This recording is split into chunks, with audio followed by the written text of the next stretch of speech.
With Bruce Wayne out of action and a new Batman roaming the streets of Gotham, what does the Justice League do?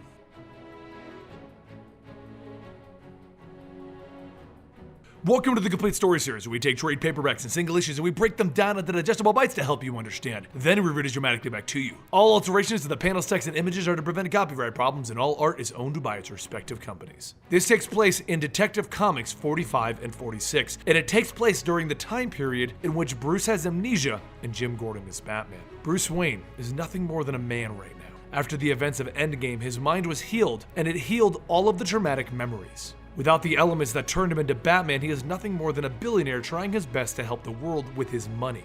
And Alfred wants it to stay that way. That may be a problem though, as the Justice League needs their detective. They need Batman, so they come knocking on the front door of Wayne Manor. When Alfred answers the door, Wonder Woman tells him that they would like to speak to Bruce. And Alfred explains, as he told Superman several days ago when Superman showed up looking for his friend, there are a great number of reasons why Bruce Wayne cannot honor his Justice League responsibilities anymore. But Superman chimes in. Something's come up, Alfred. And as Shazam explains, the League is stronger with Batman on our side, especially when he's in full-on detective mode. And the Flash finishes the thought. In other words, Mr. Pennyworth, we would like to see if there's a chance that the Bruce we need is still there. We're looking for a lifeline to grab onto and pull him out of this fog. What Bruce has been given is a new lifeline. No history, no baggage, no tragedy, no entanglements. He is truly free to walk in the light and start over. The Bruce Wayne that you need is simply not there anymore. We're asking to reach out to Bruce one final time to help save countless lives, Wonder Woman tells him. And Bruce walks in at that moment. So why don't you ask me? Wonder Woman walked Bruce Wayne to the back of Wayne Manor, where they sat down as she used the lasso of truth to get definitive answers as to his state of mind. He knows about the League, everyone on Earth does, and he knows that he did something for them a long time ago, and he's proud and honored to have helped them. He didn't overhear much of the League's talks with Pennyworth, and if there's anything he can do to help them now, he'd be more than willing to do so. They both then walk back into the main hall, where Wonder Woman tells the team it wouldn't be best for him to try and help them right now. So Superman shakes Bruce Wayne's hand goodbye, and the League leaves the manor, sad that they don't have their Bruce Wayne anymore.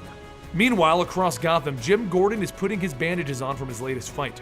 Once Batman went missing, a new Batman was built, one to protect Gotham and one to remove all of the vigilantes that were potentially causing these problems. He went to the local baseball game as Jim Gordon, and he was called in to stop some F-15s from flying in and attacking Gotham. Using his jetpack, he takes off and he lands on the jets before he begins to take them apart piece by piece and tear the pilot out of it. He then looks on as the destroyed F-15 begins to crash into Gotham, and he calls in help to catch it before it hurts someone. Wonder Woman then shows up and breaks it into pieces. Batman turns to her. Holy sh! We'll handle these planes, Batman. Who's we? He then looks on as the Justice League stops each and every one of the planes, allowing Batman to grab the man behind this entire plan, the Mad Hatter. He then flew over to where the League was waiting for him in awe. This was the Justice League! He lands, wanting to thank them for their help, but Aquaman cuts it short. We came here for a reason, and time is of the essence, so we'll cut the pleasantry short. They all know who he is, and they need his help. Batman was the detective of the team, and he always spoke very highly of Jim Gordon. He tells them, who am I to say no to the Justice League? So they slap him on the back with a Watchtower teleporter, and the whole group is teleported to the snowy mountains in front of a giant-sized skeleton. Batman gets right to work looking at the hands, because they reveal a lot about a person, as he says. Shazam and Flash dig the hands out of the snow right away, and Batman can see that they are covered with defensive wounds. He then has Wonder Woman lift the skull, where he finds a large entry wound in the back of the skull. Realizing that he stumbled onto a giant homicide, Batman begins looking for the murder weapon, and he finds a club-shaped rock structure a little ways off. Flash runs through the entire area looking for caves, and Shazam helps Batman lift the rock until they can find the cave that it was removed from.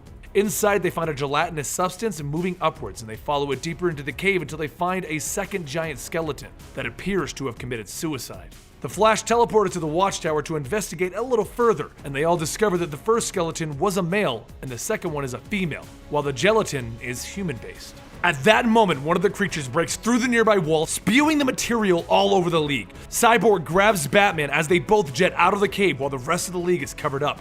So Batman turns around.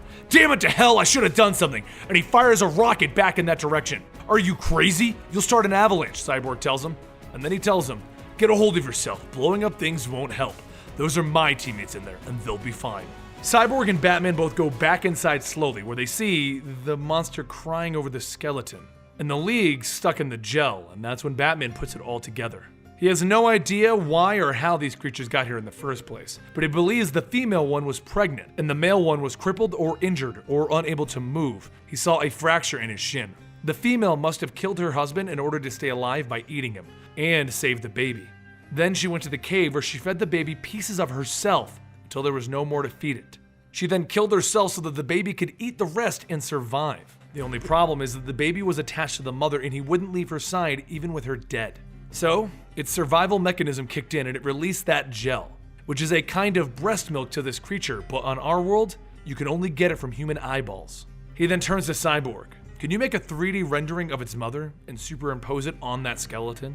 Once you do that, the creature will pay attention to its mother and ignore the League, so that they can get the League out of there. Batman takes off providing the distraction, and Cyborg makes the 3D model, which immediately gets the child's attention. With the League free, they scan the creature finally, and they realize that this creature is going to die of starvation soon. And it would be best to hold the 3D rendering there so that the creature can die with its mother. The League then teleports to an earthquake crisis elsewhere, and Batman agrees to stay and keep an eye on this creature as it dies. As they teleport away, Aquaman tells Batman that he just took his first step towards being epic.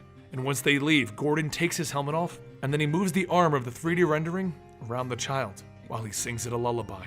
This is one of those great stories about Jim Gordon Batman, and I do want to cover quite a few more of those soon, so you know what's going on with the Batman world right now, but I just felt like bringing this one to you because, personally, I love it. I think it's such a sweet story. I'm Benny the Comicstorian, and make sure you check out these other videos. You just might like them, and I'll see you next time right here.